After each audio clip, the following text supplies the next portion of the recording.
Hello students, देखो electrochemistry में बिल्कुल एंड में आ चुके हैं। हम पढ़ रहे थे कंडक्टोमेट्रिक टाइट्रेशन, बहुत इंपॉर्टेंट।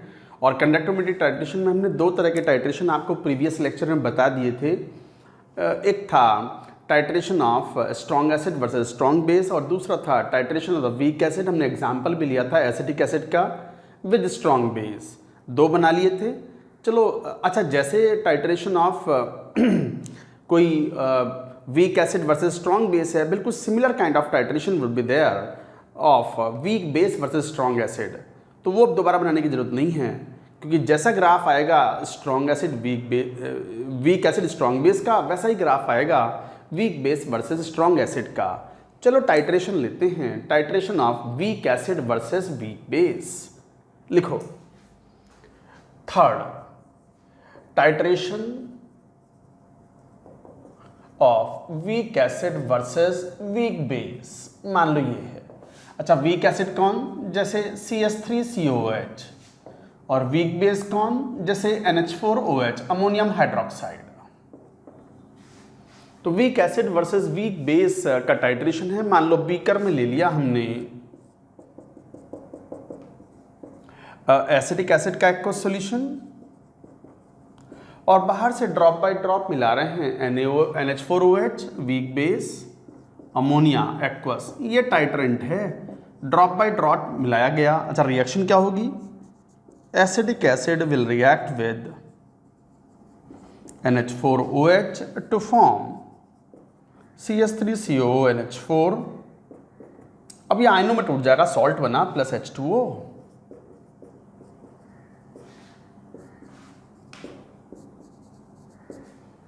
तो गाइज ये एसिटिक एसिड है, इसमें अमोनियम हाइड्रोक्साइड मिला रहे हैं।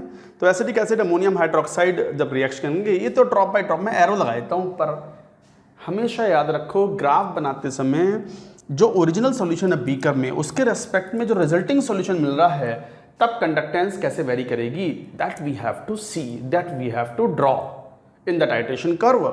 ये तो मिलाते ही खत्म हो गया, इसका कोई मतलब नहीं है।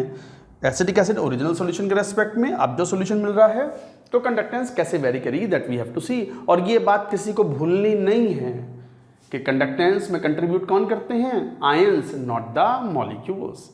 तो कंडक्टेंस इज कंट्रीब्यूटेड, और कंडक्टेंस में जो मेजर कंट्रीब्यूशन है वो आयंस का है, मॉलिक्यूल्स कंडक्ट नहीं करते अंडर इलेक्ट्रिक फील्ड। चलो ग्राफ बनाते हैं। Lambda m versus volume of titrant. अच्छा, टाइट्रेंट इस बार हमने क्या यूज किया है? Ammonium hydroxide. तो वॉल्यूम ऑफ टाइट्रेंट मिलाने के साथ ग्राफ कैसे वेरी करेगा? शुरुआत में बीकर में कौन है? एसिटिक एसिड है। अब वो एसिटिक एसिड तो बड़ी थोड़ी सी मात्रा में है, तो मतलब बहुत कम H+ देगा, तो कंडक्टेंस बहुत ज़्यादा नहीं है, लो वैल्यू है। अब ऑब्वियस सी बात है, अमोनियम हाइड्रोक्साइड रिएक्ट करेगा, weak acid weak base completely react करते हैं। तो जैसे ही एक दो ड्रॉप आप अमोनियम हाइड्रोक्साइड मिलाओगे, वो फ्री H+ खाएगा। तो शुरुआत में फ्री H+ खाएगा वो। तो फ्री H+ खाने के कारण मैंने कहा भी था पिछले वाले टाइट्रेशन में, वीक एसिड वाले में, कि एक छोटा सा पोर्शन ऐसा आएगा जहां पर कंडक्टेंस घटेगी। हाँ, लेकिन that portion is not significant. कई बार तो हम ग्राफ में शो भी नहीं करते इस पोर्शन को। तो this is because of the free H+ being consumed due to the addition of ammonium hydroxide drop by drop. And now you continue dropping or adding NH4OH into the acidic acid solution। तो acidic acid में ammonium hydroxide मिलाओगे तो अब molecule खर्च होंगे, और क्या मिलेंगे? Ion, salt. Salt is a strong electrolyte, टूटा पड़ा है एसिटेट आयन और अमोनियम आयन में। खर्च कौन हुआ? मॉलिक्यूल। बदले में कौन मिले? आयंस। मॉलिक्यूल्स कंडक्शन में पार्ट नहीं लेते, आयंस बन रहे हैं, तो कंडक्टेंस विल इंक्रीज। ये रे कंडक्टेंस इंक्रीज। अच्छा, बहुत शार्पली क्यों नहीं बढ़ रही? स्पेशल आयन थोड़ी है सर। स्पेशल आयन कौन से? H+ and OH-। तो H+ and OH- ions are special ions, वो थोड़ी बढ़े हैं। तो नॉर्मल आयंस सॉल्यूशन में आ रहे हैं, तो कंडक्टेंस बढ़ती चली जाएगी। बट एक पॉइंट ऐसा आएगा कि अब अमोनियम हाइड्रोक्साइड ऐड कर रहे हो आप, जैसे ही इक्विवेलेंस पॉइंट पार हुआ होगा, अब ammonium hydroxide has no one to react with. तो अमोनियम हाइड्रोक्साइड एक्युमुलेट होना शुरू होगा, और अमोनियम हाइड्रोक्साइड अपने आप में एक वीक इलेक्ट्रोलाइट है, और जब वीक इलेक्ट्रोलाइट है तो वीक इलेक्ट्रोलाइट कंट्रीब्यूशन नेग्लिजिबल, बहुत कम होता है। तो conductance will become almost constant and the graph would be like this. And this is the point of intersection which is equivalence point. ये है इक्विवेलेंस पॉइंट। नहीं, ये वाला जो इनिशियल पोर्शन है ये तो किस लिए मैंने बताया था, free H plus consumed.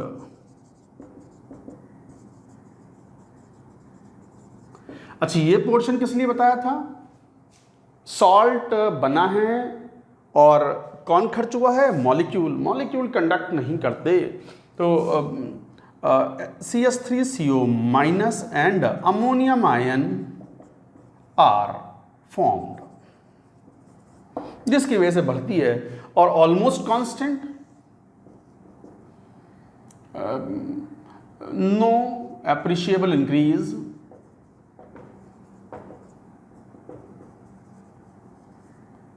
as NH4OH accumulates। एक बार चेक कर लो कट तो नहीं गया, दोबारा लिख देंगे वरना चल जाएगा। एक्यूमुलेट्स मैं दोबारा लिख देता हूं, बाकी तो आ चुका है। NH4 accumulates। तो गाइस इस तरीके से एक no appreciable increase as ammonium, almost constant ले लिया ये कि सर हल्का सा बढ़ेगा क्या, अरे हल्का सा बढ़ेगा, बट हमारे लिए वो इंपॉर्टेंट नहीं है। ऑलमोस्ट हम हॉरिजॉन्टल ग्राफ बना लेंगे, almost horizontal, slightly increase but almost horizontal. Horizontally बना दोगे तो चलेगा। अल्टीमेटली जो पॉइंट जहां पर कंटिन्यूटी जहां पर ग्राफ का एकदम स्लोप चेंज होता है, that point is the equivalence point. यही तो मतलब होता है। आ गया volume of NaOH, N1V1 is equal to N2V2। We can do as we do in case of the titration for finding out the concentration of the solution. We can find out the concentration of acetic acid solution. I hope you have understood. This is an important case. इस तरह का case JEE advanced के question में match the column में आ चुका है। तो ये था titration of the weak acid versus weak base. इस वाले ग्राफ की इनिशियल पोर्शन की कोई इंपॉर्टेंस नहीं है। इंपॉर्टेंट पॉइंट हमारे लिए क्या था, to reach to the equivalence point, to find out the volume of ammonium hydroxide, जहां पर हम वो यूज करके एसिडिक एसिड के लिए कंसंट्रेशन डिटरमिन कर पाए। नोट करो बच्चों ये सब, ये तो बड़ा इंपॉर्टेंट पोर्शन चल रहा है। Titration of the weak acid versus weak base हो गया। चलो एक आध कोई प्रेसिपिटेशन टाइट्रेशन भी करते हैं, लेट्स डू। इसको नोट करें पहले।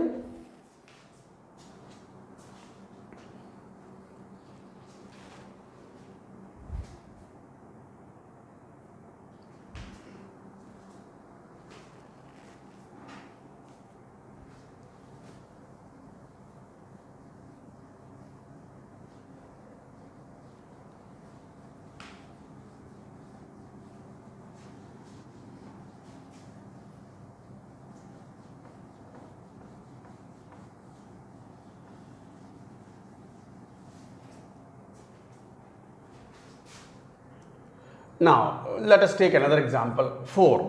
ये एग्जांपल ही तो ले रहे हैं हम, क्वेश्चन ही है ये वर्चुअली। अच्छा, मान लो कोई प्रेसिपिटेशन टाइट्रेशन ले लो, जैसे टाइट्रेशन ऑफ,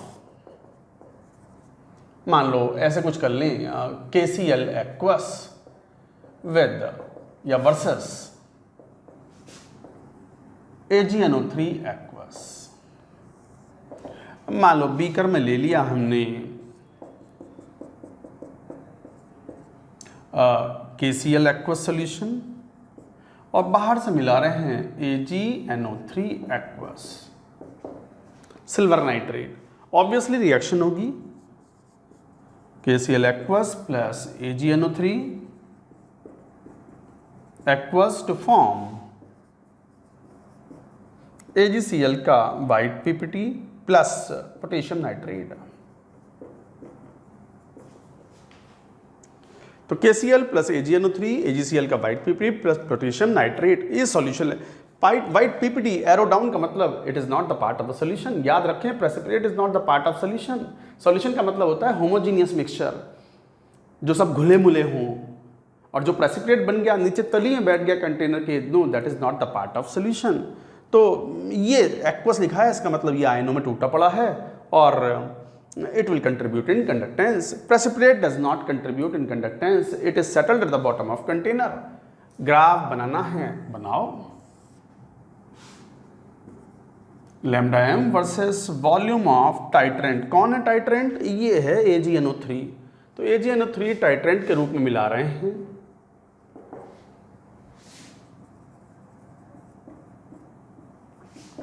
ठीक है, शुरुआत में बीकर में कौन है? KCl।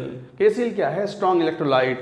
K प्लस और Cl में स्पेशल आयन तो नहीं है बट कंडक्टेंस ठीक ठाक होगी यहाँ, राइट। अभी मिलाना भी शुरू नहीं किया हमने AgNO3।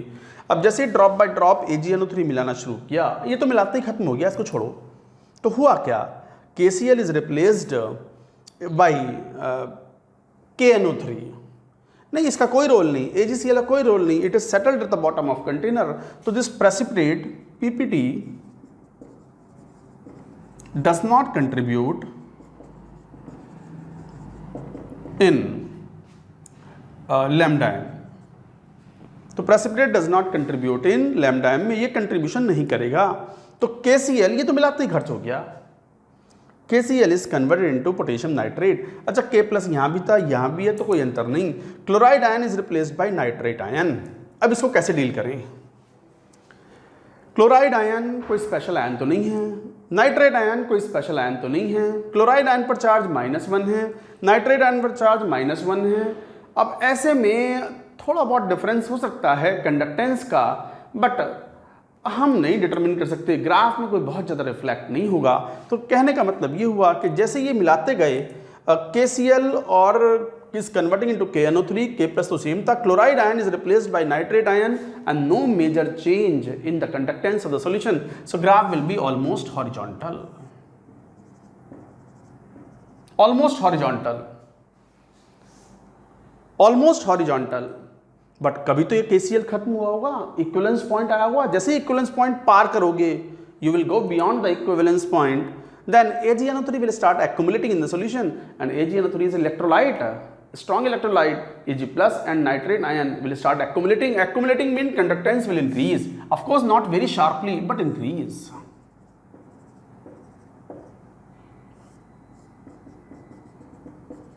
ये है इक्विवेलेंस पॉइंट। बच्चों ध्यान दो, ग्राफ में स्लोप जरा सा ऊपर है या नीचे है इससे कोई फर्क नहीं पड़ता। आपको क्या मानना है ऐसे में? अगर एक आयन दूसरे आयन से रिप्लेस हो रहा है और उनके चार्ज सेम है और स्पेशल आयन नहीं है, तो conductance is considered to be nearly same. सुन लो क्या बात कर रहे हैं। क्लोराइड आयन और नाइट्रेट आयन में कंडक्टेंस में जरा बहुत अंतर होगा, पर उस थोड़े मोले डिफरेंस को हम काउंट नहीं करते। ऑलमोस्ट हॉरिजॉन्टल बना लिया ग्राफ, और जैसे ही इक्विवेलेंस पॉइंट पार हुआ होगा AgNO3 स्टार्ट एक्युमुलेटिंग। तो ये पोर्शन क्या इंडिकेट करता है? AgNO3 एक्युमुलेट्स, and here conductance remain nearly constant. Lambda m is nearly constant as Cl minus and NO3 minus have nearly same, nearly equal lambda m। तो ये lambda m में contribution है chloride और nitrate ion का, वो nearly equal मान लेते हैं ग्राफ बनाने में। ऑफ कोर्स थोड़ा बहुत डिफरेंस होगा, बट चार्ज दोनों में सेम। स्पेशल आयन कोई भी नहीं, तो फिर लगभग सेम मान लिया। हाँ, अगर चार्ज डबल होता, डबल ही होगा। मान लो चार्ज ऐसा तो है नहीं कि मतलब या तो Cl -1 होगा, या तो -1 चार्ज, या -2 या -3, तो charge is a dominant factor. तो फिर जिसका चार्ज ज़्यादा है तो उसकी कंडक्टेंस ज़्यादा है, ये मान के चलते हैं। समझ गया ना बात को? तो इस तरीके से ये ग्राफ प्लॉट करते हो। तो ये था precipitation titration with the help of conductance measurement. तो गाइज ये भी IIT में आया हुआ है, ये भी। तो ये बड़े कॉमन क्वेश्चंस हैं कंडक्टोमीटर टाइट्रेशंस के। I hope you have understood the concept. I think you can do it. Got the point? बना लो। Conductometric titration is over. Chapter के मेजर तीनों पार्ट हो चुके हैं। कौन कौन से part? Galvanic cells, electrolytic cells and electrolytic conduction. अब थोड़ा सा पढ़ेंगे सेल्स एंड बैटरीज। कई बार टॉर्च में सेल डालते हैं, वॉकमैन में हम सेल डाल कर गाने सुनते हैं। तो घड़ी के अंदर ये जो रिस्ट वॉच है, इसके अंदर भी एक छोटा सा सेल पड़ा है जिसे मरकरी सेल बोलते हैं। तो सेल्स एंड बैटरीज एक तरीके से गैल्वेनिक सेल्स ही होते हैं, which give you the electrical work on the expense of their chemical energy. तो ये नोट करो और हेडिंग लिखो सेल्स एंड बैटरीज। नोट करें।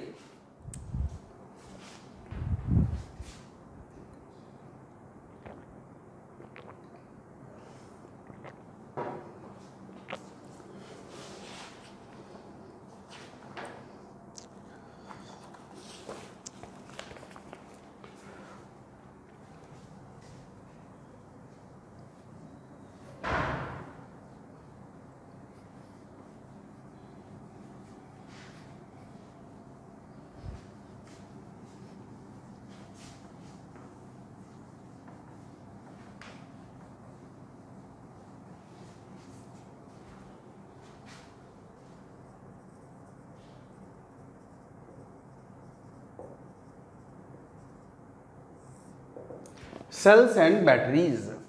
अच्छा, सेल किसे बोलते हैं? ये गैल्वेनिक सेल्स होते हैं, तो it is single galvanic arrangement to deliver the electrical work. और batteries when many cells are connected in series. A cell refers to a single galvanic arrangement to deliver electrical energy, while a battery consists of many cells connected in series.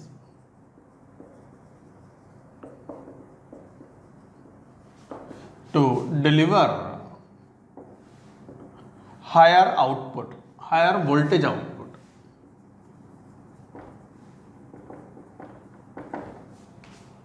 तो देखो, a cell refers to single galvanic arrangement, जबकि battery consist of many cells connected in series to deliver the higher voltage output. जैसे मान लो कई बार एक cell जो है वो 2 वोल्ट का होता है, तो 6 वोल्ट की बैटरी है तो 3 सेल्स कनेक्ट कर देते हैं, 12 वोल्ट की बैटरी है तो 6 सेल्स कनेक्ट कर देते हैं। So this is how we define cells and batteries. बाकी conceptually there is no difference, both are interchangeable terms. तो टाइप ऑफ बैटरीज क्या होती हैं?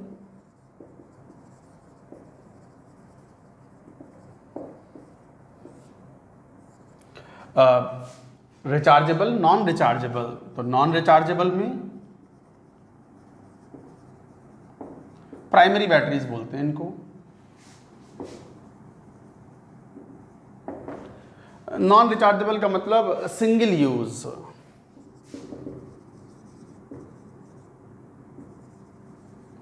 सिंगल यूज बैटरी मतलब जैसे वो टॉर्च के अंदर डालते हैं ना हम सेल, तो टॉर्च के अंदर सेल डाल दिए, वो लेक्लैंचे सेल बोलते हैं, ड्राई सेल उनको।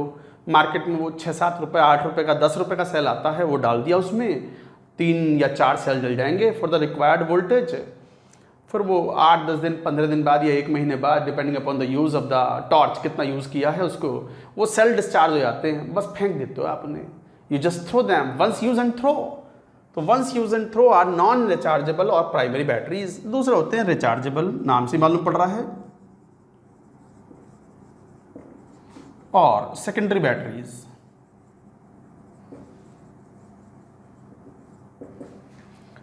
Multiple use and throw.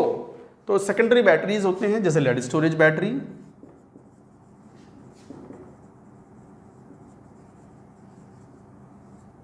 जैसे नाइकेड सेल, इसके कॉमन एग्जाम्पल जैसे dry cell, mercury cell, H G cell. Mercury cell button cell भी बोलते हैं उसको। तो इस तरीके से आप ये डिफाइन करते हो चार्जेबल एंड सेकेंडरी। चलिए थोड़ा सा बात करते हैं, ये पोर्शन एनसीईआरटी से जरूर पढ़ें। ये आपके अगर आप 12th क्लास में हैं तो ये बोर्ड की रिक्वायरमेंट में भी कैटर करेगा, और जेई के लिए तैयारी कर रहे हैं तो भी ये पूछा जा सकता है, क्योंकि एनसीईआरटी में मेंशन है। तो it is useful for the board as well as JEE main requirement. Even JEE advance में एक क्वेश्चन भी आया हुआ है based on it, lead storage battery पर। क्या है क्वेश्चन, कराएंगे। तो पहले यहाँ तक की पूरी बात लिखो, and we will take first the non rechargeable batteries. Note it down.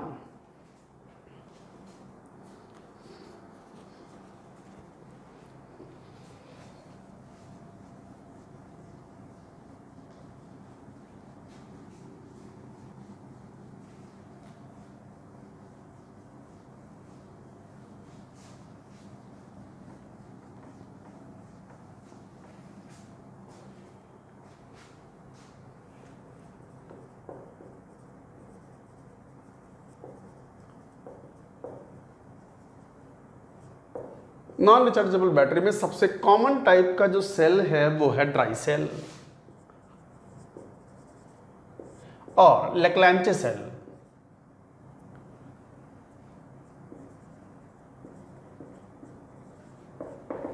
Used in torch, और बहुत कॉमन यूजेस हैं इसके, टॉर्च में यूज करते हैं। यूज्ड इन टॉर्च, टॉर्च में बहुत कॉमनली ये इस्तेमाल किया जाता है। रेडियो, अब तो रेडियो कहाँ ख़त्म से ही हो गए, मोबाइल में ही एफएम आ जाता है, या कार में या गाड़ी में आप घूमते हो तो वहाँ एफएम चलता रहता है।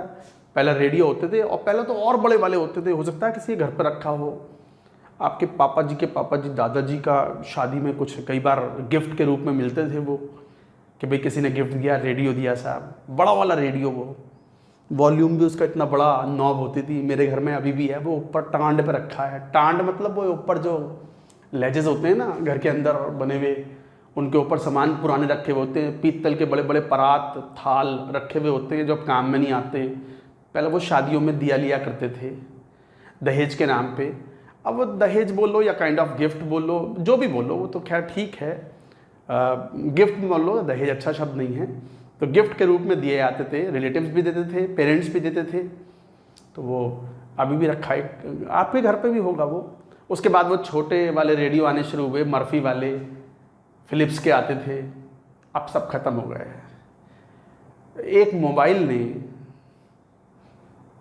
ये रिस्ट वॉच, अब तो ये मतलब बस जरूरत थोड़ी है इसकी, ये तो बस आदत है पहनने की, तो पहन रहे हैं। न्यू जनरेशन में तो कई बार आदत भी नहीं होती है। हाँ, अगर थोड़ा सा स्टाइल स्टेटमेंट किसी को मेंटेन करना हो, एक स्टाइल कोशेंट मेंटेन करना हो, स्टाइल कोशेंट बोलते हैं उसको, रिएक्शन कोशेंट ना है वो, सॉलिबिलिटी कोशेंट भी ना है, स्टाइल कोशेंट।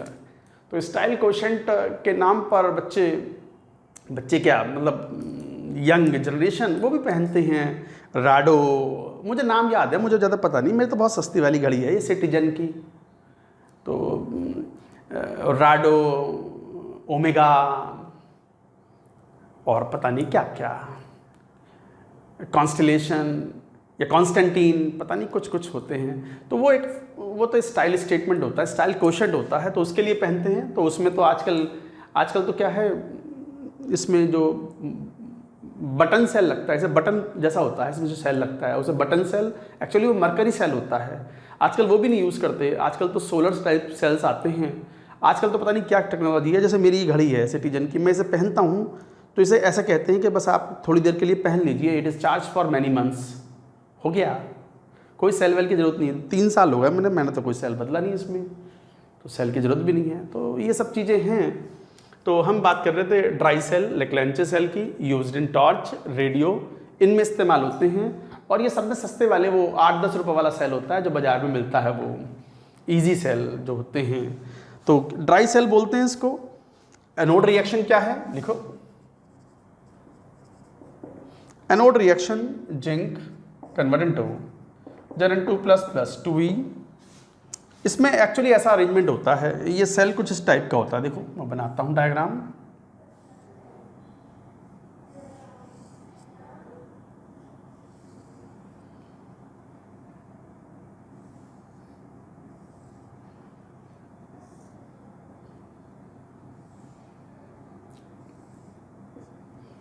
हाँ, ये ग्रेफाइट की रॉड होती है जो कि इलेक्ट्रोड के रूप में वर्क करता है।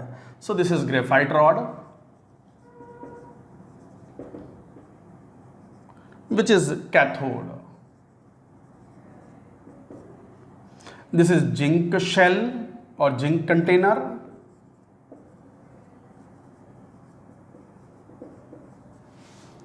which is anode. और इसमें जो भरा हुआ होता है वो एक कार्बन भी होता है उसमें, MnO2 plus carbon plus paste of ammonium chloride and ZnCl2। ये इलेक्ट्रोलाइट के रूप में वर्क करता है।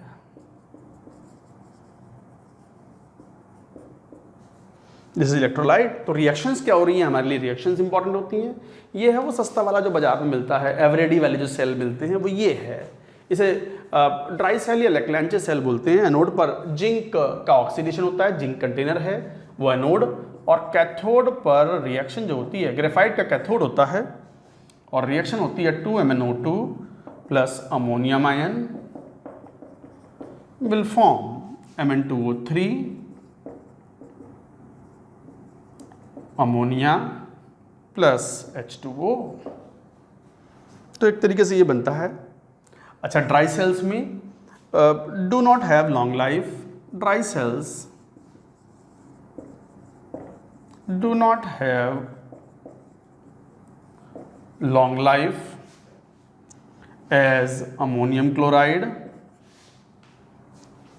being acidic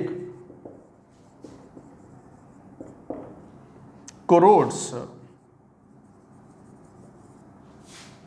the zinc container even when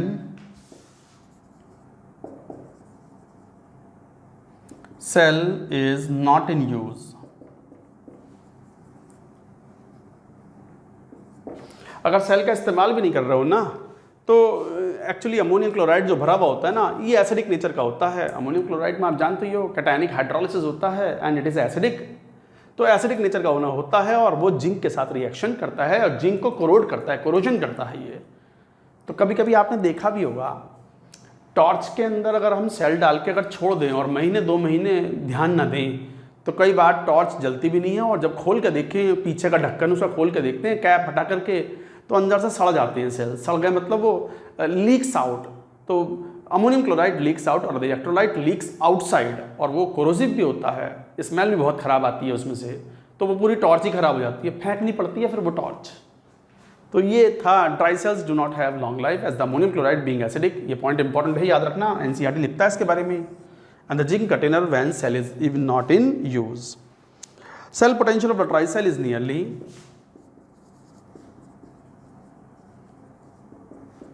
of dry cell is nearly 1.5 volt. तो गाइज ये था ड्राई सेल, सबसे कॉमनली इस्तेमाल होने वाला सेल। नोट करो, ये नॉन रिचार्जेबल है, primary batteries, use and throw, single use. Note करें।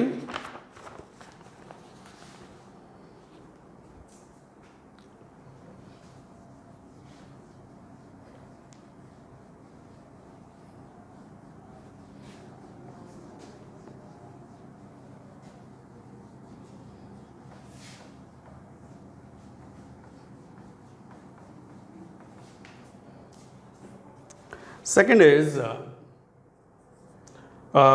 मरकरी सेल, बटन सेल भी बोलते हैं इसको, बटन जैसा होता है ना। मरकरी सेल और बटन सेल यूज कहाँ करते हैं? Used in wrist watch, calculator and other electronic gadgets.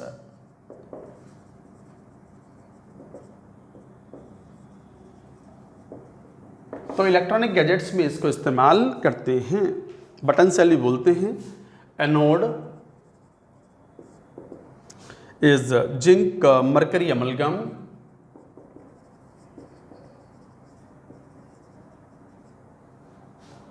Cathode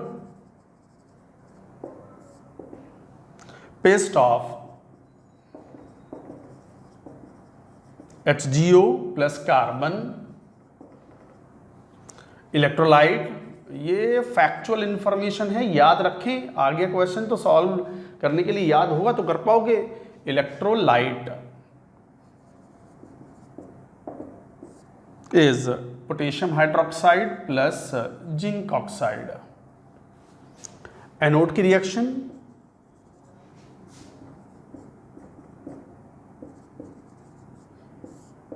anode reaction is zinc amalgam से था ये,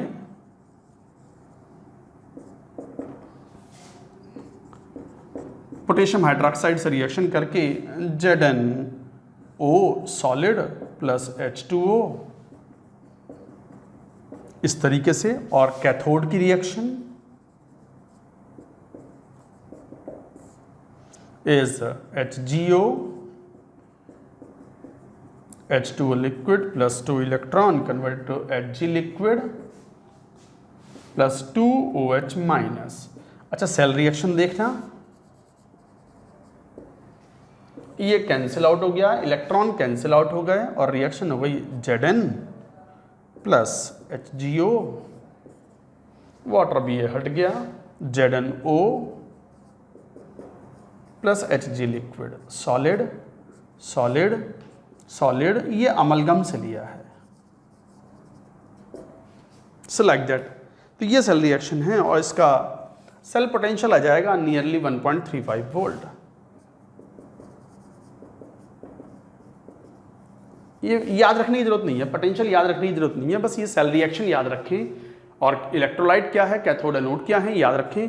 अच्छा, ये सेल पोटेंशियल कांस्टेंट रहता है, ध्यान से देखो, इस पूरी सेल रिएक्शन में कोई भी एक्टिव मास वेरिएबल नहीं है, तो सेल पोटेंशियल रिमेन्स कांस्टेंट।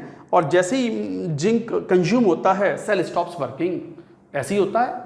घड़ी है ये, रिस्ट वॉच मान लो, इसमें तो खैर सेल नहीं डलता, बट नॉर्मल वॉचेस में जैसे बटन सेल आप डाल देते हो मरकरी सेल, तो घड़ी चलती रहती है। 1.5-2 साल के बाद में जब वो पूरा डिस्चार्ज हो जाता है तो सेल स्टॉप्स वर्किंग, जबकि वो ऐसा नहीं था इससे पहले वाला जो ड्राई सेल था। ड्राई सेल में टॉर्च में बड़ी तेज रोशनी आती है शुरुआत में जब नए सेल्स डालते हैं, जैसे जैसे सेल थोड़े से वीक पड़ने लगते हैं, टॉर्च की जो रोशनी है, जो इल्यूमिनेशन है, उसकी इंटेंसिटी भी घटने लगती है, because cell potential is decreasing continuously. But यहाँ cell potential remains constant during its usages and suddenly it discharges and there will be a zero cell potential. क्यों, ऐसा क्यों है?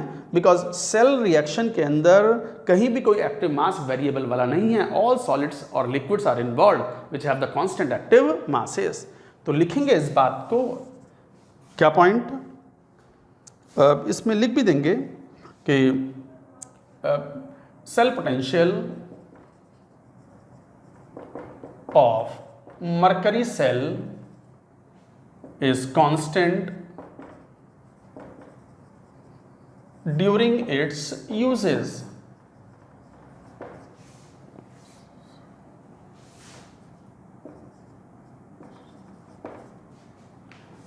As mass of various species remains constant,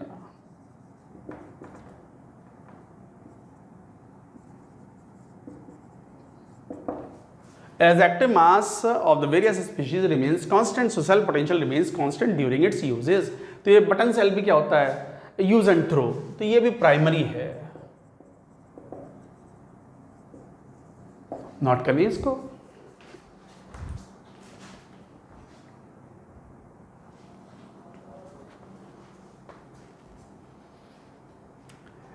After this, we take secondary cells or secondary batteries.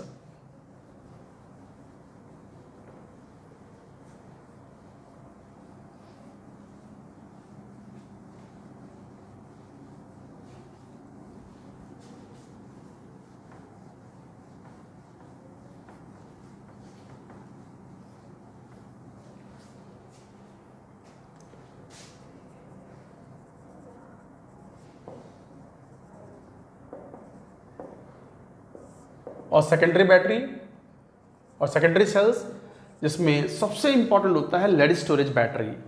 उसके ऊपर JEE advance ने question भी पूछा है और अभी क्वेश्चन भी आएगा, तो likely to be asked from lead storage battery और लेड एसिड एक्यूमुलेटर। बट उससे पहले एक बात करेंगे हम नाइकेड सेल की, निकल कैडमियम सेल। तो फर्स्ट निकल कैडमियम सेल और नाइकेड सेल, ये रिचार्जेबल है, वॉकमैन में यूज करते हैं। देखो वॉकमैन में नॉर्मल वाला ड्राई सेल भी यूज कर सकते हो आप, 2 सेल पढ़ते हैं जनरली। मेरे पे एक पुराना वॉकमैन पढ़ा हुआ है, अब तो खैर कौन यूज करता है, मोबाइल में ही। मोबाइल ने बहुत सारी चीज़ों को फेज आउट कर दिया। आज एक मोबाइल आप 7-8 हज़ार रुपये का अच्छा सा खरीद लो, सैमसंग का या कोई और। रिस्ट वॉच नहीं चाहिए, कैलकुलेटर नहीं चाहिए, रेडियो नहीं चाहिए, एफएम ने रिप्लेस कर दिया उसको। और क्या बहुत सारी चीज़ें जो हैं वो एंटरटेनमेंट के लिए बहुत सारी चीज़ें अब नहीं चाहिए आपको। कंप्यूटर की भी जरूरत नहीं है, सारा काम तो उस पर हो जाता है आजकल।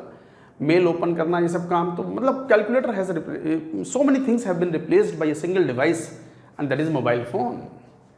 तो ये है, इसे बोलते हैं ऑब्सोलेसेंस। एक शब्द होता है अंग्रेजी का ऑब्सोलेसेंस, मतलब समय के साथ चीज़ें फेज आउट होने लगती हैं। और कंप्यूटर इंडस्ट्री में, टेक इंडस्ट्री में तो ये बहुत तेज़ी से चीज़ें फेज आउट होती हैं। और ये एग्जाम्पल है कि mobile has phased out so many gadgets which were earlier considered to be the essential commodity or essential useful things।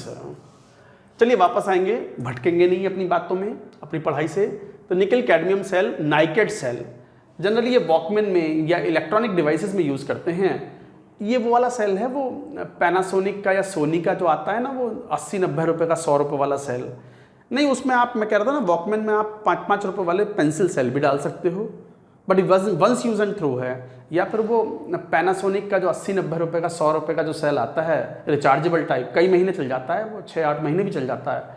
तो आप एक बार यूज़ करो, जब वो डिस्चार्ज हो जाए तो दोबारा चार्जिंग कर लो। चार्जर आता है उसका एक, उसमें लग जाते हैं दोनों सेल, फिर उन्हें चार्ज कर लो, फिर दोबारा यूज़ कर लो, फिर चार्ज कर लो, फिर दोबारा। So like that many months. तो ये ज़्यादा इकोनॉमिक है in comparison to the dry cells, but initial cost is more. तो ये एक था इसका डाउन साइड। अच्छा, क्या है ये anode? Anode is cadmium,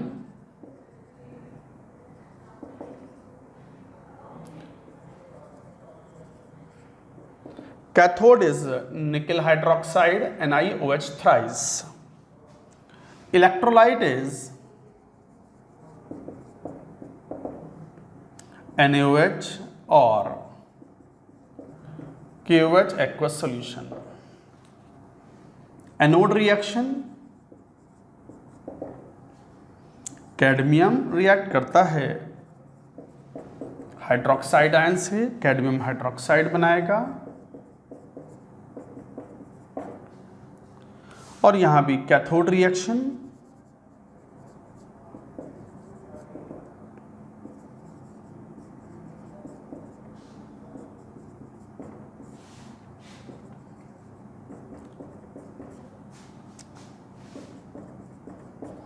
overall cell reaction में ये कैंसिल आउट होगा इलेक्ट्रॉन।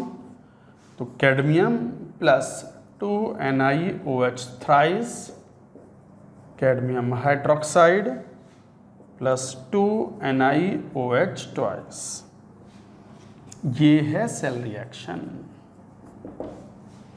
तो गाइस बस ये याद रखना है, सेकेंडरी सेल्स हैं, रिचार्जेबल टाइप है। तो सेकेंडरी बैटरीज का एग्जांपल है nickel cadmium cell. And then comes very important, most important, lead storage battery।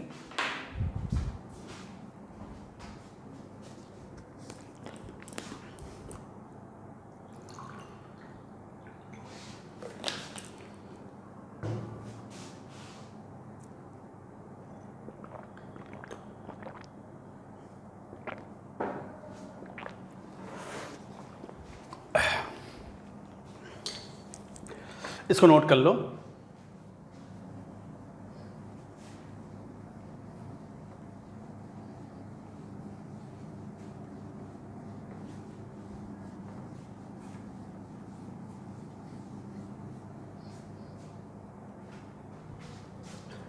Second, lead storage battery, और कई बार इसे बोलते हैं लेड एसिड एक्यूमुलेटर। देखो सबसे बड़ा यूज लेड स्टोरेज बैटरी का है ऑटोमोबाइल्स में। कार की जो बैटरी होती है, मोटरसाइकिल है, मोटरसाइकिल को जब आप स्टार्ट करते हो किक मार के या कैसे भी, तो या इलेक्ट्रिक स्टार्ट करते हो, तो इनिशियल पावर, इनिशियल एनर्जी कहाँ से ऑब्टेन होती है स्पार्किंग के लिए? वो तो बैटरी यूज़ करेगी ना।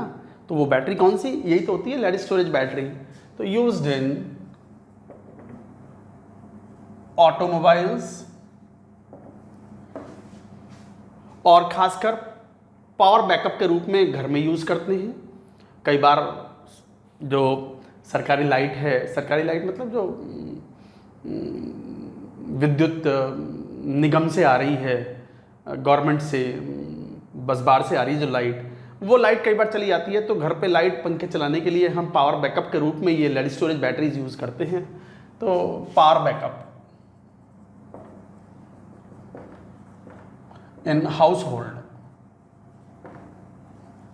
घरों में हम पावर बैकअप के रूप में भी ये बैटरी यूज करते हैं। तो most common use is automobiles. अच्छा, क्या इसमें फीचर्स हैं वो नोट करेंगे। एनोड, लेड, लेड की प्लेटें होती हैं इसमें, और इलेक्ट्रोलाइट सॉल्यूशन जो होता है वो होता है H2SO4 का concentrate solution. Cathode, cathode is lead coated with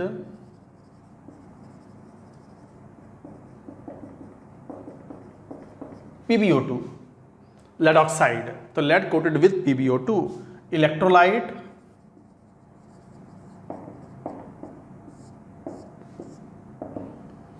aqueous solution of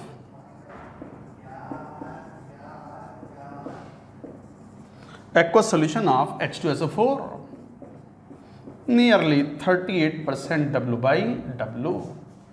38% H2SO4 एक अच्छा खासा कंसंट्रेट सॉल्यूशन होता है, थोड़ा सावधान भी रहना होता है, बर्न कर देता है ये H2SO4, तो बहुत ही कॉस्टिक है एक्शन में।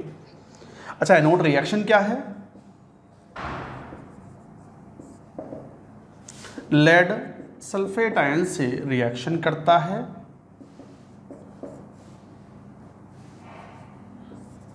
It forms PbSO4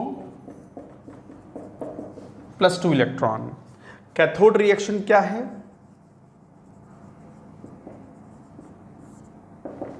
that is PbO2, याद भी रखें इसकी reactions, plus SO4 2 minus 4H plus plus 2E, forming PbSO4 plus 2H2O liquid. Overall cell reaction Pb solid plus PbO2 solid plus 2H2SO4, 2H2SO4 electron cancelled out. इसको अब ऐसे लिख लेंगे, क्यों, उसका पर्पस है बताऊंगा अभी। 2 PbSO4 सॉलिड प्लस 2H2O। अब ध्यान दो, ये रिचार्जेबल टाइप का है, सेकेंडरी बैटरी है ये।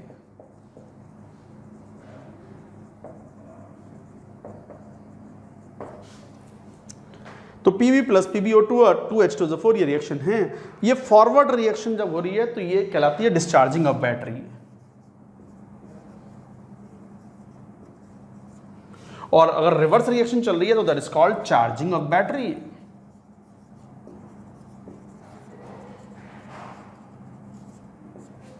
Discharging of battery and charging of battery. ध्यान दो, मान लो सरकारी लाइट चली गई और मुझे ये रूम की ये ट्यूबलाइट चलानी है, पावर बैकअप के रूप में मैंने यूज़ किया इसको, तो बस लाइट पता ही नहीं चलेगा लाइट कब गई, सरकारी लाइट कब गई। पावर बैकअप जो है वो बैटरी कंज्यूम होनी शुरू हो जाएगी, या बैटरी की इलेक्ट्रिकल एनर्जी यहाँ से, तो ये फॉरवर्ड रिएक्शन मूव करेगी, this is discharging of the battery. तो इसका मतलब लेड स्टोरेज बैटरी अगर यूज़ में आ रही है और लाइट पंखे चल रहे हैं आपके उस बैटरी से, तो that is discharging of the battery. पर थोड़ी देर के बाद में मान लो लाइट वापस आ गई, बैटरी डिस्चार्ज भी हो गई, तो वापस से उसे रिचार्ज करना है ना, तो वापस से बैटरी को चार्ज करते हैं सरकारी लाइट से, तो reverse reaction will occur and PbSO4 will reconvert back into H2SO4। तो ये डिस्चार्जिंग रिएक्शन है और ये चार्जिंग रिएक्शन है।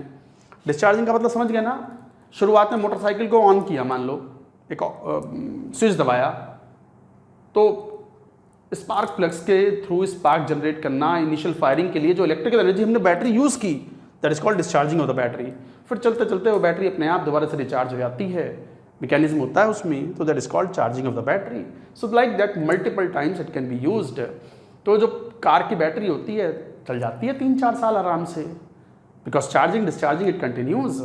पर धीरे धीरे धीरे धीरे लेड जो है वो धीरे धीरे डिग्रेड होने लगता है, कोरोजन की प्रॉब्लम होती है, कभी कभी इसमें पानी भी थोड़ा डालना पड़ता है because of some evaporation, because of the heat generation, some moisture evaporates because water is volatile, तो पानी भी कई बार हमें डालना पड़ता है। तो ये है lead storage battery in the secondary use. इसके ऊपर एक बहुत ही बढ़िया इंपॉर्टेंट क्वेश्चन पूछा जाता है, बट एक बहुत इंपॉर्टेंट पॉइंट है यहाँ पर। पहले एक बात की पूरी बात नोट करो, note it down.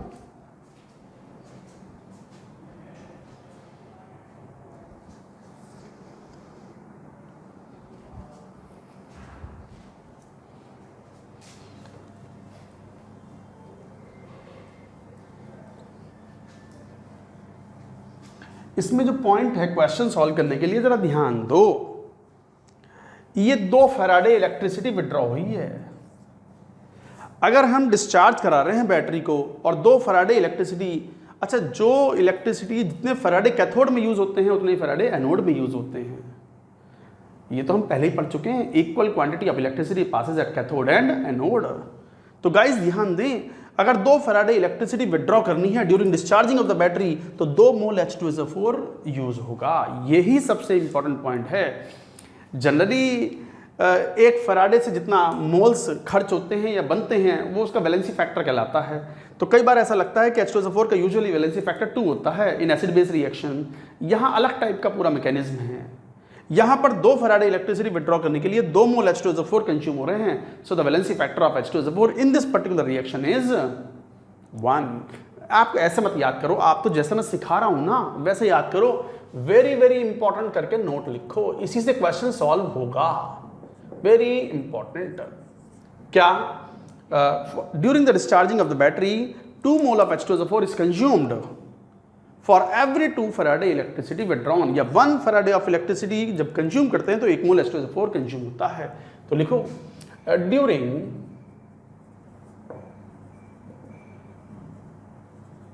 Discharging of battery, during discharging of battery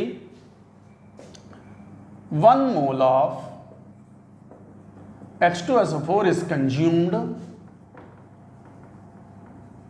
for every Faraday of electricity withdrawn.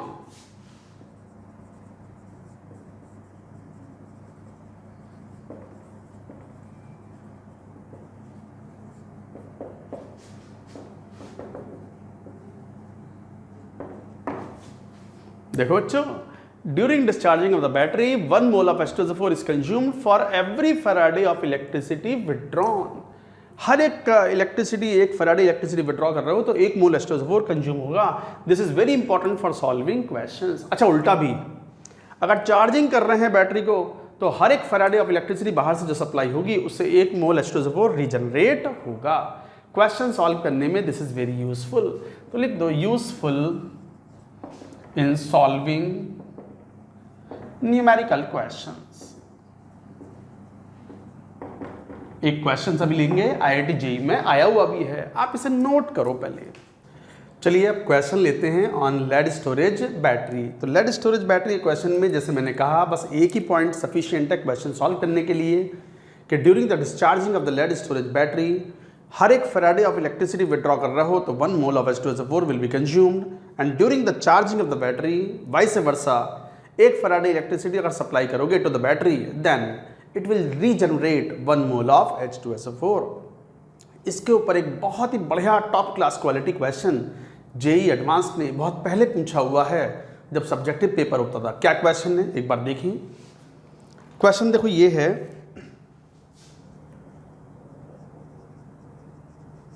During the discharge of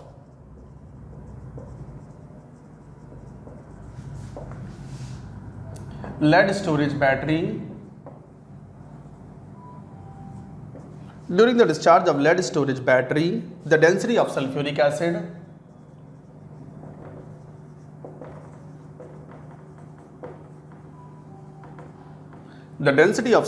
acid fell from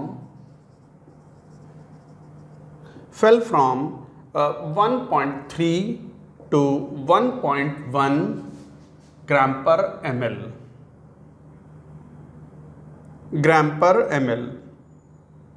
ठीक है। अच्छा 1.3 to 1.4 gram per ml question में ये दिया हुआ है H2SO4। अच्छा डेंसिटी भी दी है, ऐसे लिख लो 1.3 ग्राम पर ml और डेंसिटी दी हुई है 1.3 ग्राम पर ml और साथ में 39% या 40% ले लो, 40% W by W to 1.1 gram per ml और फाइनली 20% W by W रह गया ये। ठीक है। The battery holds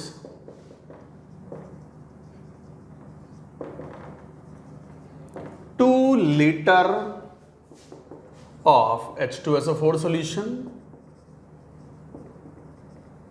2 2 liter of H2SO4 solution and volume practically remains constant.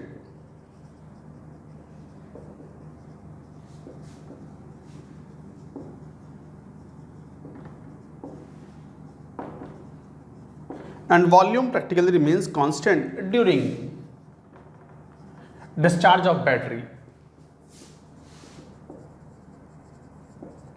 During discharge, calculate number of ampere hours, जो पूछा था एक्चुअल क्वेश्चन में. Calculate the number of ampere hours for which the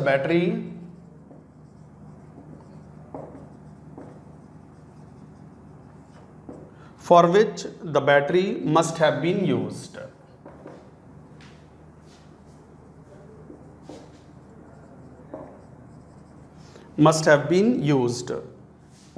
reactions दी हुई हैं. Reactions of the discharging reactions क्या हैं? Pb plus SO4 2 minus. हालांकि जब जेई में क्वेश्चन आया था ये बहुत पहले तो रिएक्शन दी थी. अब क्वेश्चन आएगा तो जरूरी नहीं है कि रिएक्शन दें, रिएक्शन आपको याद होनी चाहिए. तो it forms PbSO4 solid plus 2 electron और बाकी PbO2 plus 4H plus SO4 2 minus plus 2 electron PbSO4 plus 2H2O.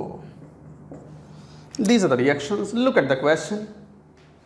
ये सवाल है, जितना बड़ा सवाल नहीं है उससे छोटा इसका आंसर है. तो ये एक मिनट इसको हटा देंगे. जरा देखें इस क्वेश्चन को, पढ़ो क्वेश्चन, देखो क्या कहा है. और क्वेश्चन एक ही स्टेटमेंट से सॉल्व होगा. कौन सा स्टेटमेंट? कि for every 1 faraday of electricity withdrawn during discharging of the battery 1 mole of H2SO4 is consumed. तो देखना यहाँ पर during the discharge of the lead storage battery the density of sulphuric acid fell from 1.3 gram per ml to 1.1 gram per ml. 2 litre solution है. तो आप एक काम नहीं कर लो, कितने फैराडे इलेक्ट्रिसिटी विड्रॉ किए हैं ये कैलकुलेट हो जाएगा from the number of moles of H2SO4 consumed. जरा देखना 2 लीटर मतलब 2000 ml. कैलकुलेशन मेरे साथ साथ लिखना बंद करो. जरा देखो, पहले कैलकुलेशन मेरे साथ साथ सीखो. 2000 ml सोल्यूशन था. Volume into density that is 1.3 gram per ml. इतना मास है. उस मास में 40% H2SO4 था इंटू 0.4. ये है मास ऑफ H2SO4 अपॉन 98. क्या होगा? Moles of H2SO4 initially.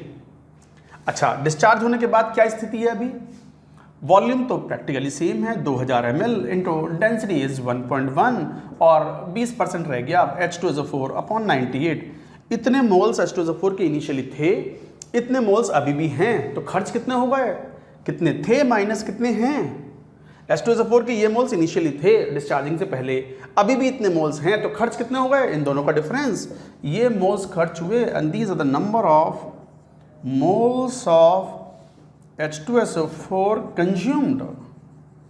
और जितने मोल्स कंज्यूम होंगे वही क्या होगा? Number of moles consumed will be equal to number of faraday of electricity withdrawn. Number of faraday of electricity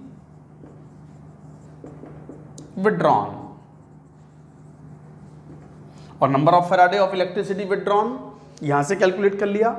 अब नंबर ऑफ फैराडे क्या होते हैं? I into T upon 96,500. तो यही तो नंबर ऑफ फैराडे हुए. तो नंबर ऑफ एम्पियर आवर्स पूछे हैं. तो एक तरीके से यहाँ से नंबर ऑफ फैराडे आ गए. नंबर ऑफ फैराडे क्या होता है? I into T upon 96,500. I into T क्या है? Ampere second. I into T क्या है? Ampere second. हमें एम्पियर आवर्स पूछा है तो फिर क्या बोले? Number of ampere hours is equal to, जरा देख लेना एक बार, 2000 कॉमन अपॉन 98. तो 2000 अपॉन 98 कॉमन हो गया और 13 चौका 52.52 माइनस 11 दूनी 22.22 इतना इंटू 96,500 ऊपर चला गया upon ampere hours find out करना है. तो 60 इंटू 60 से और डिवाइड करो. एम्पियर सेकेंड थे ये, और जब डिवाइड करोगे तो आई थिंक जो भी वैल्यू आएगी वही आपका आंसर होगा. बस यही आंसर है. These are the number of ampere hours for this question. थोड़ा सॉल्व कर लेना. 0.3 आ गया यहाँ पर. अप्रॉक्सीमेट कैलकुलेशन करोगे तो you will get the value like this. Very important question again, this concept is useful. इसी का छोटा स्वरूप किसी ना किसी क्वेश्चन में आसान डेटा के साथ में आपके सामने आ सकता है। तो गाइज ये क्वेश्चन था, बहुत अच्छा सवाल है। बस फाइनली क्या बात याद रखनी है, जितने फैराडे इलेक्ट्रिसिटी विड्रॉ करोगे उतने ही मोल H2SO4 कंज्यूम होगा during the discharging of battery. So this was an important point, note करें। हो गया ये सेल्स एंड बैटरीज। इसमें एक अलग टाइप का, एक different type of cell is also there, that is called fuel cell. तो we shall talk about the fuel cell. Note करो इसको पहले।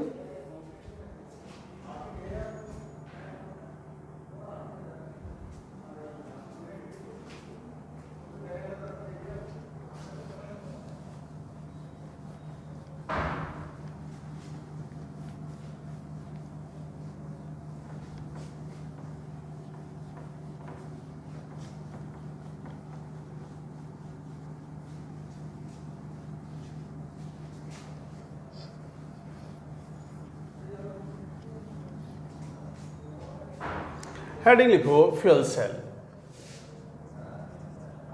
फ्यूल सेल हालांकि ये नेक्स्ट जनरेशन सेल्स हैं और काफ़ी पोटेंशियल है इनके अंदर। कॉस्टली होने की वजह से इनका यूज़ बड़ा लिमिटेड है, बट रॉकेट्स में कॉमनली यूज़ होते हैं। Used in rockets, very expensive, that's why common uses are limited. Due to this, common use is limited। वैसे तो कहते हैं कि hydrogen fuel cell powered car future में आएंगी जो कि बहुत ही एफिशिएंट होंगी, बट अभी तो खैर सस्ता तो बहुत इंपॉर्टेंट चीज़ होती है ना, इकोनॉमिक्स इज़ वेरी इंपॉर्टेंट। तो बहुत एक्सपेंसिव होने की वजह से बड़ा लिमिटेड यूज़ है इनके, मेनली यूज्ड इन रॉकेट्स। अच्छा, एक्सपेंसिव भी हैं। और दूसरी बात यह है कि जैसे for example hydrogen H2O2 fuel cell, इसकी सेल रिएक्शन ये होती है H2 + ½ O2 H2O। तो ये प्रोडक्ट बना। जनरली कोई फॉसिल फ्यूल होता है, हाइड्रोकार्बन्स बर्न करते हो, तो हाइड्रोकार्बन्स बर्न करते हो तो CO2 गैस मिलती है जो कि एक ग्रीन हाउस गैस है। पॉल्यूशन का एक प्रॉब्लम है, depletion of the ozone layer में भी ये पार्ट लेते हैं। तो एक तरीके से जो प्रोडक्ट्स बनते हैं, एग्जॉस्ट प्रोडक्ट्स, वो पॉल्यूशन में कंट्रीब्यूट करते हैं। फ्यूल सेल की खास बात है, खासकर ये हाइड्रोजन ऑक्सीजन फ्यूल सेल की, that water is formed which is non polluting product. तो non polluting end product is formed by H2O2 fuel cell. इसलिए hydrogen fuel cell, hydrogen oxygen fuel cell बहुत कॉमन है। Common मतलब इसके ऊपर खूब research चल रही है कि कैसे इसकी एफिशिएंसीज को बढ़ाया जाए, प्रैक्टिकल यूज में लाया जाए, इनकी कॉस्ट घटाई जाए ताकि एक non polluting end product obtain हो। अच्छा, जैसे हाइड्रोजन ऑक्सीजन फ्यूल सेल है तो मैं इसका एक डायग्राम बनाता हूँ, स्कीमेटिक डायग्राम, जिससे हम एक्सप्लेन कर सकते हैं। अच्छा, फ्यूल सेल है तो बर्निंग ऑफ द फ्यूल होगा। अब ये फ्यूल है तो ये ऑक्सीडाइजर है, दिस इज ऑक्सीडाइजर। जैसे फॉर एग्जांपल लें हाइड्रोजन ऑक्सीजन फ्यूल सेल, तो schematic diagram would be like this.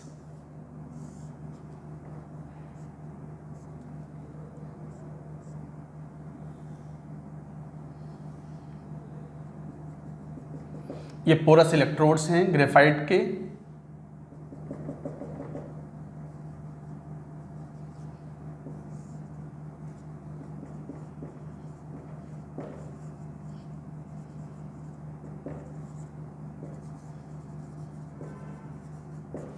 porous electrodes of graphite. This is anode, this is cathode, and मान लो ये हाइड्रोजन गैस है, and this is oxygen gas. किसी भी ईंधन को बर्न करना है, अगर वो ईंधन है, फ्यूल है, तो कोई ऑक्सीडाइजर तो चाहिए ना। और यहाँ पर एक्वस सॉल्यूशन भरा हुआ है।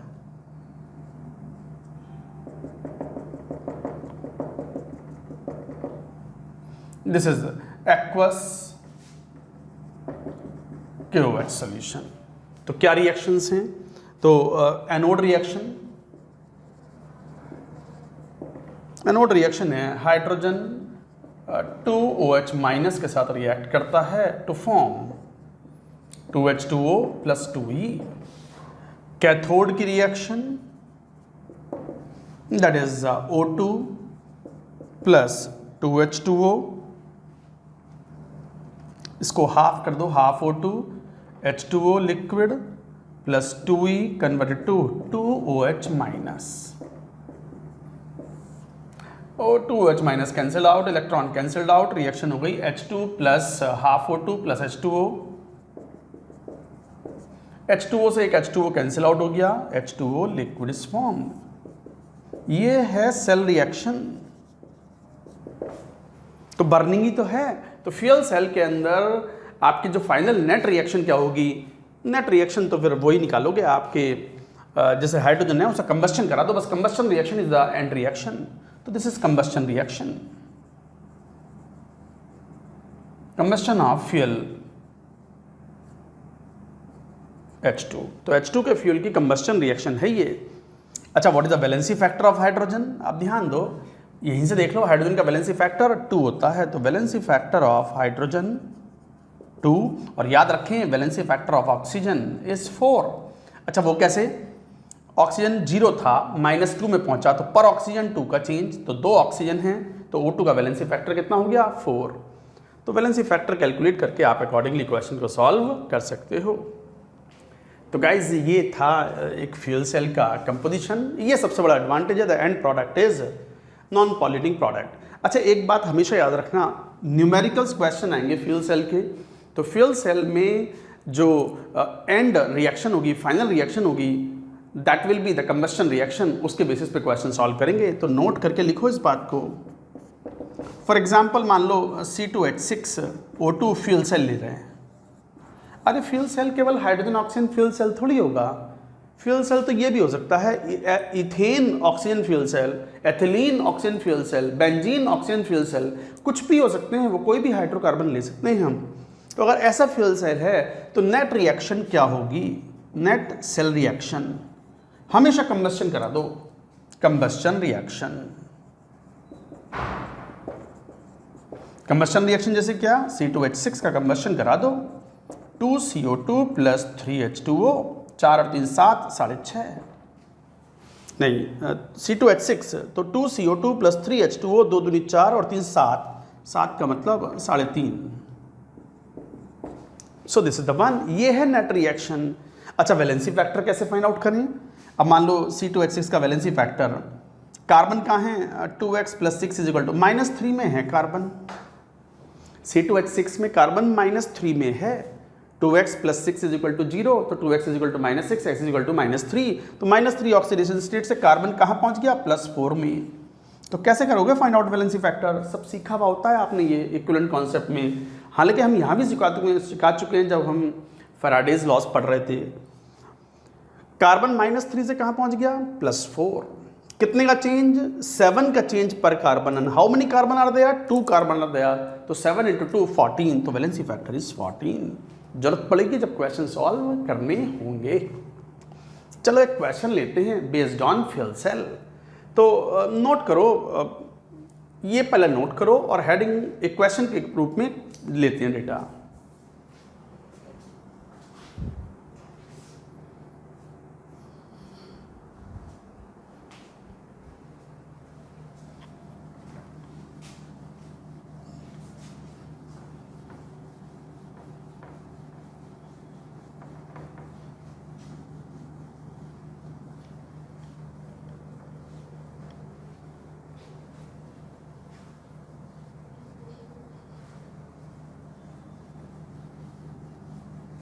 मान लो क्वेश्चन चलो ऐसे ले लेते हैं, व्हाट मास ऑफ प्रोपेन, क्या C3H8, यही तो हुआ प्रोपेन। हाँ, what mass of propane is needed in C3H8 O2 fuel cell to deliver, मान लो क्वेश्चन ये कह दें a current of 9.65 ampere for, मान लो कितना 10 मिनट्स।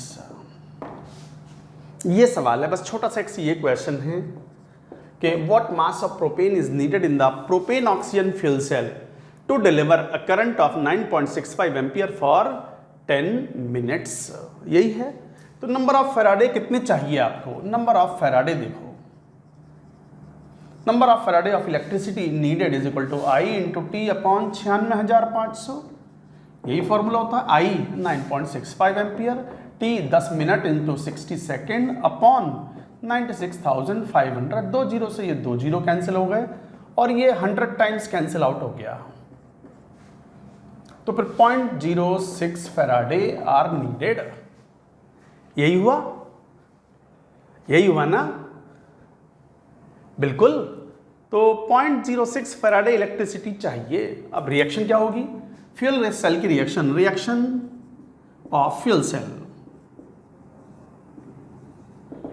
क्या C3, मैंने कहा भी था कंबस्शन की रिएक्शन लिख दो, बस वही नेट रिएक्शन है फ्यूल सेल में। तो 3CO2 प्लस 4H2O, बिल्कुल। 3 दूनी 6 और 4 10, 10 का मतलब 5। Now reaction is balanced. अब क्या कहा इन्होंने? अब जरा वैलेंसी फैक्टर देखो। कार्बन का oxidation number 3x plus 8 is equal to 0, x is equal to -8/3। तो -8/3 ऑक्सीडेशन स्टेट से कहाँ पहुंच गया? +4। तो what is the valency factor? पर कार्बन कितने का चेंज? 4 -8/3। यही तो चेंज हुआ। तो 4 + 8/3, 4 × 12 और 20/3 का चेंज है per carbon. And how many carbon are there per molecule? Into 3। तो 20 ये है valency factor. So what is the valency factor of C3H8? 20। सीख लो, मैंने सिखा चुका हूँ कैलिब कैसे। पर कार्बन -8/3 से +4 पहुंचा, तो कितने का चेंज? 4 + 8/3 का चेंज। तो 12 20/3 का change per carbon. And how many carbon are there per molecule? 3 carbon, तो इंटू 3, तो 20 का चेंज हो गया। तो what is the valency factor in such cases in redox changes? Number of electrons lost or gained per molecule, या total change in the oxidation number per molecule। तो total change in the oxidation number per molecule is 20, तो valency factor is 20। आपको पता है number of moles of C3H8 into valency factor is equal to number of Faraday। पढ़ चुके हो ये सब फॉर्मूले इन Faraday's laws of electrolysis। Number of moles का मतलब mass upon molar mass. C3H8 12 × 36, 36 और 8 44 into valency factor is 20 should be equal to number of faraday 0.06। जरा देखना, ये 4.4 2 से 2.2 हो गया, तो 0.06 इंटू 2.2, तो 6 दूनी 12, 6 दूनी 12 और 1 13 और 2 और 1 3.132 ग्राम। दैट्स इट, यही आंसर है। कैलकुलेशन एक बार चेक कर लेना, अगर कुछ डिफरेंट आए तो वो लिख लेना। Concept is this. तो what is important in such questions? Fuel cell के क्वेश्चंस अगर सॉल्व करने हो, आपको सिर्फ कंबस्टन रिएक्शन लिखो, वैलेंसी फैक्टर सही से फाइंड आउट करो, and that's it, question is ready, you can solve. तो गाइज ये इंपॉर्टेंट क्वेश्चंस हैं अगेन। अच्छा, ये क्वेश्चन अभी रिसेंटली एक AIPMT के पेपर में आया हुआ क्वेश्चन है, वहाँ का टफ क्वेश्चन है ये, इस टाइप का। अब ऐसा थोड़ी है कि AIPMT में, AIPMT मतलब आप नीट के नाम से जैसे जानते हो आप, मेडिकल एंट्रेंस टेस्ट में, तो कई बार IIT वाले जो है वो नीट के क्वेश्चंस को बड़ी हिकारत की भरी निगाहों से देखते हैं। छी, नीट, ऐसा ना है। अब तो एम्स जो है, एम्स का अलग से एग्ज़ाम नहीं होता, मेरे ख्याल से पिछले साल से 2 साल से नीट के थ्रू ही एम्स में एडमिशन होते हैं ऑल इंडिया मेडिकल साइंसेज में। बट पहले एम्स का पेपर अलग होता था, और एम्स के पेपर देख लो तो IIT वाले दांत तो तले उंगली दबा लेते हैं, मतलब वो दांत तो तले उंगली दबा लेना, ये कहावत होती है ना, it is a kind of idiom used. तो बिल्कुल वही बात है। तो हिकारत भरी निगाहों से देखने की जरूरत ना है, इतने हीरो ना बनो। कई बार नीट में भी बढ़िया सवाल आ जाते हैं, but most of the questions easy आते हैं। तो गाइज ये था good question, good to revise, important question है, रिवीजन में रखे जरूर फ्यूल सेल को। That's it, electrochemistry is about to end. Last में एक छोटा सा टॉपिक एनसीईआरटी में एक पैराग्राफ दिया हुआ है अबाउट द कोरोजन, तो we shall talk about corrosion. तो हेडिंग लिखो कोरोजन।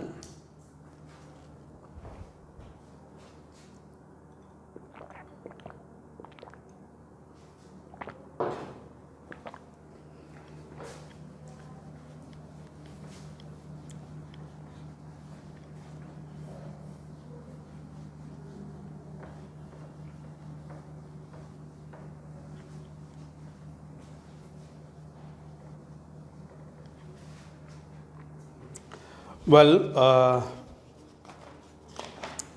हेडिंग लिखो कोरोजन। कुछ पॉइंट्स हैं कोरोजन में। कोरोजन का मतलब होता है कई बार मेटल्स को खुला छोड़ दो हवा में तो जैसे लोहे को जंग लग जाता है। Rusting of iron is an example, perfect example of corrosion. तो मॉइस्ट एटमॉस्फेरिक एयर के अंदर लोहे पर जंग लग जाता है, रस्टिंग हो जाती है, रेडिश ब्राउन एक कोटिंग सी बन जाती है, porous coating, that is Fe2O3, hydrated ferric oxide की बन जाती है, दैट इज कोरोजन। कॉपर की प्लेट को खुला छोड़ दो। कॉपर के बर्तनों पे कई बार आपने देखा होगा, कॉपर के बहुत पुराने से बर्तन होते हैं तो उस पर एक ग्रीनिश एक कोटिंग सी आ जाती है, गंदी सी लगती है, वो देखने में साफ नहीं होती। वो कॉपर तो एक अच्छा कलर है, इतनी खूबसूरत होता है, उसके ऊपर एक कोटिंग सी बन जाती है greenish, that is basic copper carbonate बन जाता है, दैट इज कोरोजन। चांदी सिल्वर जो होती है एकदम शाइनिंग सी होती है, कोई ऑर्नामेंट्स होते हैं, पर समय के साथ धीरे धीरे वो डल पड़ जाते हैं क्योंकि सिल्वर सल्फाइड की कोटिंग बन जाती है उसके ऊपर। तो there are some examples of corrosion. तो लिखेंगे इस बात को। अ स्लो कोरोजन क्या है? A slow coating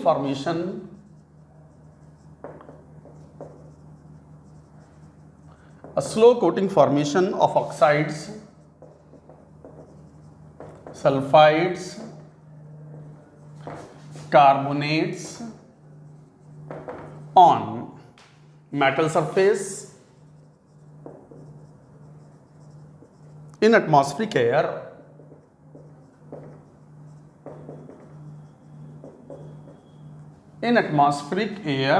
is called corrosion। जैसे corrosion of iron is called rusting।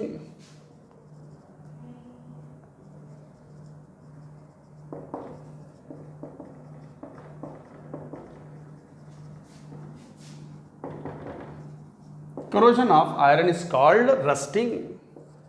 and the next, जैसे tarnishing of silver, ये एग्जाम्पल इंपॉर्टेंस है, of silver is due to H2S gas attack on H2S gas in air as pollutant।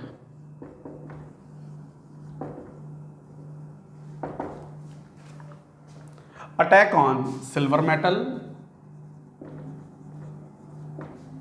and forms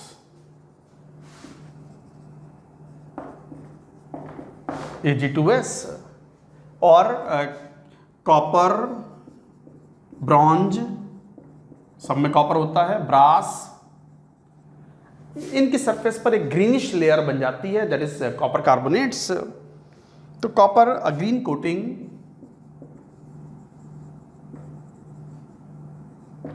is formed, क्या है वो? Basic copper carbonate, इसकी coating, this is ये crust बन जाता है, एक ग्रीन कोटिंग और green crust is formed on the surface, that is called basic copper carbonate. तो ये ग्रीन कलर का होता है, तो ग्रीन कोटिंग है, दिस इज ऑल्सो रस्टिंग। तो ये एग्जांपल्स हैं रस्टिंग के। रस्टिंग ऑफ आयरन की बात करें,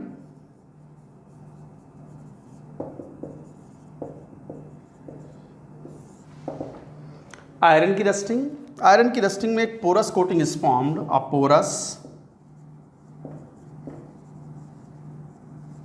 coating of iron oxide Fe2O3.XH2O is formed in moist air।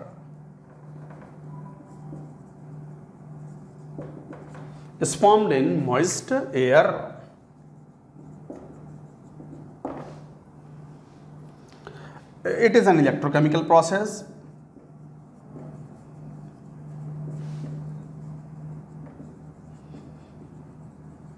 एक इलेक्ट्रोकेमिकल प्रोसेस है। जैसे क्या इलेक्ट्रोकेमिकल प्रोसेस, एनोड पर आयरन का ऑक्सीडेशन हो जाएगा Fe2++2e, और कैथोड पर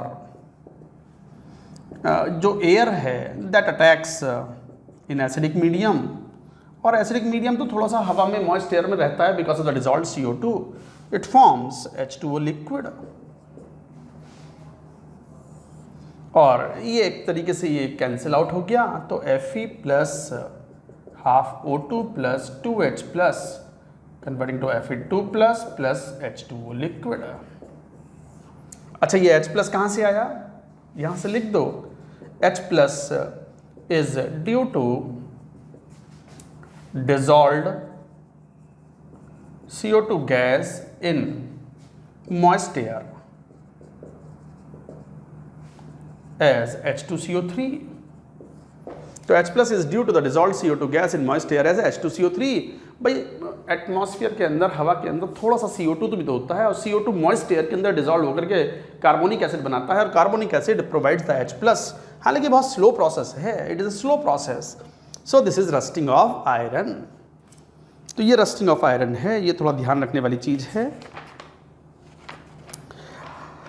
this Fe2+ is further attacked by oxygen. ये नोट कर लो पहले, यहाँ तक की बात लिखते जाओ। ये NCERT में भी मेंशन्ड है, बट मैंने थोड़े और एडिशनल इंपॉर्टेंट पॉइंट्स लिए हुए हैं, तो यहाँ से जरूर पढ़ें।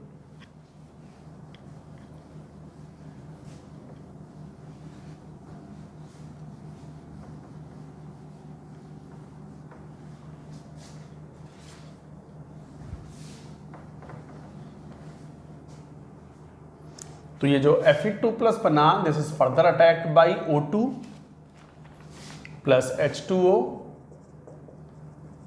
Moisture, this form Fe2O3 dot XH2O, this is rust, reddish brown. इसे बोलते हैं जंग लगना, लोहे को जंग लगता है। अच्छा, in case of aluminium and zinc,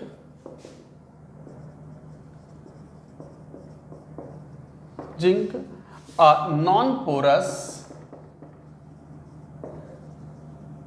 coating of metal oxide is formed which protects the metal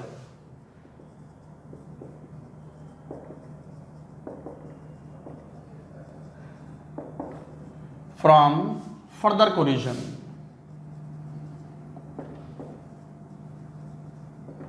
देखो अंतर है, लोहा तो बिल्कुल ही खत्म हो जाता है। आयरन की रस्टिंग एक बिग प्रॉब्लम है। आयरन की रस्टिंग की वजह से billions of dollars of money every year world wide is lost.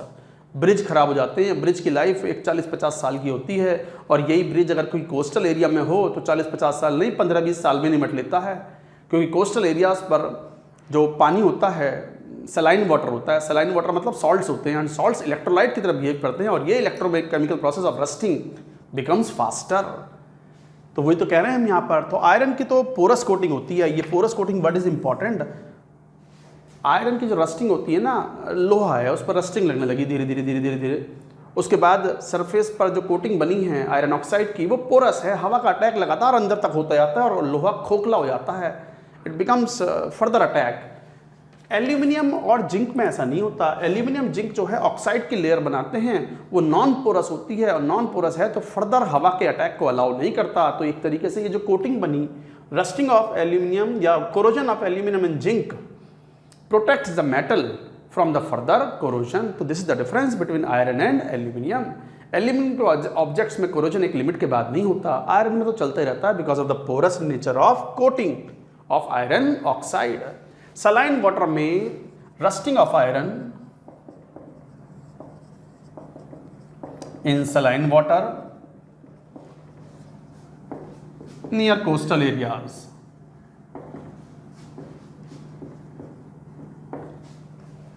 तो rusting of iron in saline water is becomes fast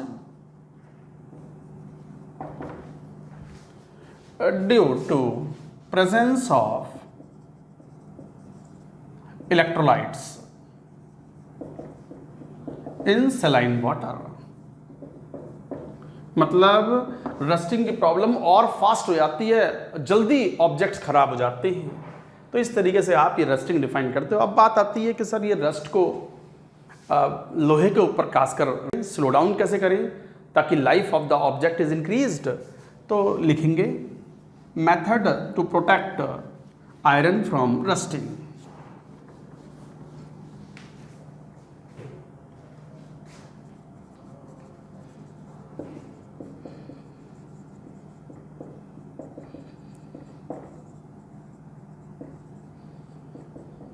rusting से आयरन को कैसे बचाएं? एक तो आप जानते हो पेंट यूज कर देते हैं, पेंट और कोटिंग ऑफ बिस्फिनोल। ये याद रखना वर्ड, ये वर्ड याद रखना, एनसीईआरटी में लिखा हुआ है। पेंट मार देते हैं, इपॉक्सी पेंट्स आते हैं, लोहे के ऊपर पेंटिंग कर देते हैं। पेंट कर दिया तो सरफेस पर अब पेंट आ गया तो हवा का अटैक पहले पेंट पे होगा, तो पेंट बोलता है तुम्हें मेरी लाश पे से गुजर के अंदर जाना पड़ेगा लोहे को। तो पेंट बचाता है एक तरीके से लोहे को। तो हवा का अटैक जो है वो लोहे पर स्लो डाउन हो जाता है। हालांकि समय के साथ पेंट भी हट जाता है तो फिर लोहे पर अटैक फिर वापस से शुरू हो जाता है, but it slows down the rusting of iron या कोटिंग ऑफ बिस्फिनोल। बिस्फिनोल में वही पेंट वाली क्वालिटीज होती होंगी, तो ये टर्म याद रखना है। दूसरा गैल्वेनाइजेशन और coating of zinc on iron pipes plates. Sections, sections मतलब वो एंगल, चैनल, बहुत सारे तरह के क्रॉस सेक्शंस एरिया होते हैं, क्रॉस सेक्शंस होते हैं। तो गैल्वेनाइजेशन और coating of zinc on iron, तो जिंक की सरफेस हो गई और जिंक एक कोटिंग बना लेगा जिंक ऑक्साइड की, और zinc oxide non porous coating है तो लोहे पे अटैक स्लो डाउन हो जाता है, तो लाइफ बढ़ जाती है। And third method is very important, cathodic protection.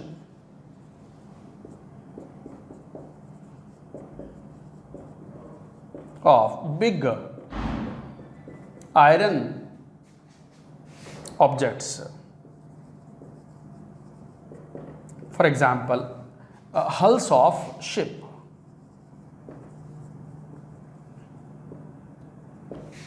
Hulls of ships मतलब शिप की जो फुल बॉडी होती है, बड़ी बॉडी, इतनी बड़ी बॉडी, उसे बोलते हैं हल ऑफ शिप या हल्स ऑफ शिप्स। तो ये आयरन के बहुत बड़े ऑब्जेक्ट होते हैं, उसको कैथोडिक प्रोटेक्शन से बचा लेते हैं। एंड दिस इज इम्पॉर्टेंट, इस पर आईआईटी ने एक बार बहुत पहले क्वेश्चन पूछा हुआ है। कैथोडिक प्रोटेक्शन और सैक्रिफिशियल एनोड भी कहलाता है ये। कैसे, यहाँ तक की बात नोट करो, फिर हेडिंग लिखेंगे कैथोडिक प्रोटेक्शन लिखें।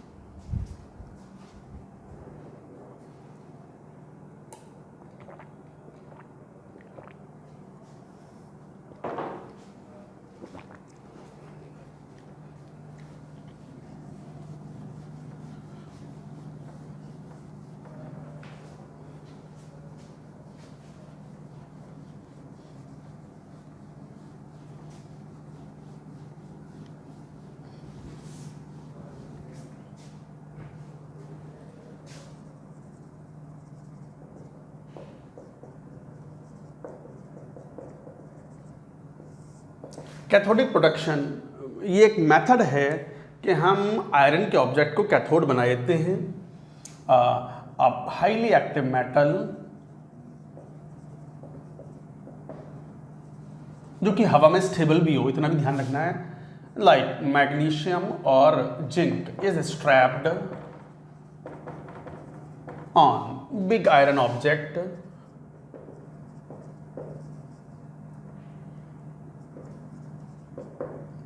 to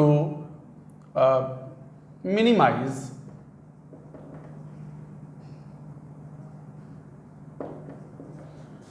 rusting problem.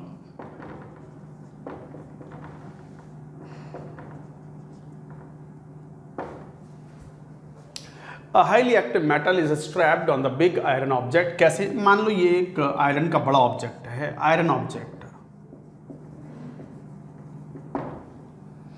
आयरन है, तो जनरली आयरन का ऑक्सीडेशन होगा तो रस्टिंग होगी। आप क्या करो, जैसे मान लो ये इसको स्ट्रैप कर दो एक मैग्नीशियम के टुकड़े से, मैग्नीशियम या जिंक, तो फिर क्या होगा? आप तो याद रहा है कि magnesium is more active metal than iron, magnesium is more active than iron, तो फिर पहले ऑक्सीडेशन किसका होगा? मैग्नीशियम का होगा या जिंक का होगा इन प्रेफरेंस टू आयरन। तो फिर क्या हुआ? मैग्नीशियम का ऑक्सीडेशन हुआ Mg2+ 2e, और ये इलेक्ट्रॉन यहां से होते हुए यहां आएंगे और वो जो आयरन की रस्टिंग हुई थी, Fe2+ बना था, उस प्रोसेस को रिवर्स कर देंगे, आयरन बना देंगे वापस से। रस्टिंग ऑफ आयरन का मतलब क्या? Rusting of iron means Fe converting to Fe2+ 2e, यही तो प्रोसेस था मॉइस्ट एयर के अटैक के कारण। तो क्या हुआ? आपने जैसे ही स्ट्रैप किया मैग्नीशियम या जिंक को, तो मैग्नीशियम का ऑक्सीडेशन आसानी से होता है इन प्रेफरेंस टू आयरन, तो मैग्नीशियम का ऑक्सीडेशन हुआ और जो इलेक्ट्रॉन हुए हैं वो वायर से होते हुए it reaches to the iron object, और वो जो प्रोसेस था उसको स्लो डाउन कर देंगे, रिवर्स कर देंगे, इसको वापस आयरन बनाने की कोशिश करेंगे। तो इसका मतलब rusting problem is slowed down because of strapping of the more active metal like magnesium और zinc. More active metal than iron use करना है, more active metal than iron. तो एक तरीके से आपने आयरन को एनोड बनाने की जगह अब कैथोड बना दिया, तो एक तरीके से ये कैथोड बन गया। सो this is cathode. Now cathode बना करके प्रोटेक्ट कर लिया आपने, कैथोडिक प्रोटेक्शन, और इसकी बलि दे दी। This is called anode. Anode को सेक्रीफाइस कर दिया, तो दिस एनोड इज सेक्रीफाइज्ड